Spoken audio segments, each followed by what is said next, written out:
పండుగ దినం.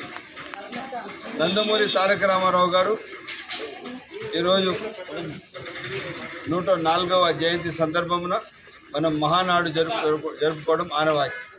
అదే స్ఫూర్తితో, అదే బాధ్యతతో ఈరోజు పెద్దలు చంద్రబాబు నాయుడు గారు నెల్లూరులోనో విజయవాడలోనో మహానాడు జరుపుకోవడం కాదు, ప్రతి వాడలో, ప్రతి క్లస్టర్లో, ప్రతి బూత్లో మనము చాలా బాధ్యతగా, చాలా ఆడంబరంగా, చాలా అందరితో కలిసి, ప్రతి కార్యకర్తలతో కలిసి మనము మహానాడు జరుపుకోవడం ఒక పండుగలాగా ఈరోజు పిలుపిచ్చిన పెద్దలు రాష్ట్ర ముఖ్యమంత్రి, జాతీయ అధ్యక్షుడు నారా చంద్రబాబు నాయుడు గారి పిలుపుకు మనం బాధ్యతగా పనిచేస్తూ అందరము ఈరోజు పెద్ద ఎత్తున ప్రతి క్లస్టర్లో చాలా పెద్ద ఎత్తున ఇచ్చేసి మహానాడు జరుపుకుంటున్నాం. ఇచ్చేసిన నాయకులకు, అదేవిధంగా మన మదనపల్లి కాన్స్టిట్యూన్సీ అబ్జర్వర్ అన్న వెంకటేశ్వర గారికి స్వాగతం పలుకుతూ మనం అందరము కలిసి ఈరోజు మహానాడు జరుపుకున్నామని ఇచ్చేసిన అందరికీ